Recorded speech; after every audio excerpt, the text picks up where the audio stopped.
আসসালামু আলাইকুম রহমতুল্লাহ ওবরাকাত। আমরা আলোচনা করতেছিলাম হালাল রিজিক আমরা কেন উপার্জন করব এবং কেন হালাল রিজিক ভক্ষণ করব। এ সম্পর্কে আমরা ধারাবাহিকভাবে তিনটি বিষয়ে আলোচনা করব বলেছিলাম। দুটি বিষয়ে আলোচনা হয়ে গিয়েছে। এক নম্বর, আল্লাহ রাব্বুল আলামিন আমাদেরকে হালাল রিজিক ভক্ষণ করার জন্য বলেছেন, এজন্যই আমাদেরকে হালাল পথে উপার্জন করতে হবে এবং হালাল রিজিক ভক্ষণ করতে হবে। দ্বিতীয় নম্বর, প্রত্যেকটা ফরজ বিধান পালন করার পরে হালাল পথে উপার্জন করা ফরজ।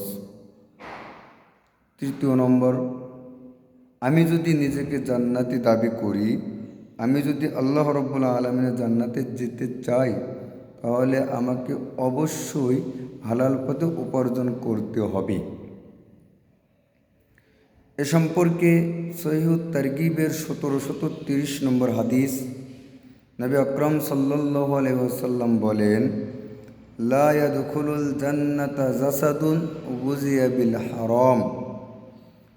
আল্লাহ নবী সাল্লাল্লাহু আলাইহি ওয়াসাল্লাম বলেন, যে শরীর হারাম উপার্জিত অর্থর মাধ্যমে গঠিত হয়, যে শরীরের রক্ত মাংস হারাম রিজিক ভক্ষণের মাধ্যমে গঠিত হয়, সে শরীর কোনো সময় জান্নাতে যাবে না। অর্থাৎ আমি যদি হারাম রিজিক ভক্ষণ করি, হারাম রিজিক ভক্ষণ করে আমার রক্ত মাংস গঠন করি, আমার শরীরকে মোটা তাজা করি এবং আমি ইবাদত বন্দেগী করি, নামাজ পড়ি, রোজা রাখি, হজ করি, জাকাত করি, সব আমি করলাম এবং আমি হারাম রিজিক সব সময় ভক্ষণ করলাম, তাহলে আমি যতই ইবাদত করি, যতই নামাজ পড়ি, যতই রোজা রাখি, যতই জাকাত দিই, যতই হজ করি, আমার এই নামাজের মাধ্যমে আমি জান্নাত পাবো না, আমার এই রোজার মাধ্যমে আমি জান্নাতে যেতে পারবো না, আমার এই জাকাত দেওয়ার মাধ্যমে আমি জান্নাতে যেতে পারবো না, আমার এই হজ করার মাধ্যমে আমি জান্নাতে যেতে পারবো না। জান্নাতে যাওয়ার এক নম্বর শর্ত হলো আমাকে হালাল পথে উপার্জন করতে হবে, হালাল রিজিক ভক্ষণ করতে হবে। আমি হালাল পথে উপার্জন করে হালাল রিজিক ভক্ষণ করার পরে যখন আমি আল্লাহ রাব্বুল আলামিনের অন্যান্য বিধান মানব, তখনই আমি জান্নাতে দেওয়ার দাবি রাখি, তখনই আমি একজন জান্নাতি হিসেবে দাবি করতে পারি। আল্লাহ রাব্বুল আলামিন দুনিয়া থেকে যাওয়ার পর আমাকে জান্নাত দিবেন, এই দাবিটা আমি করতে পারি।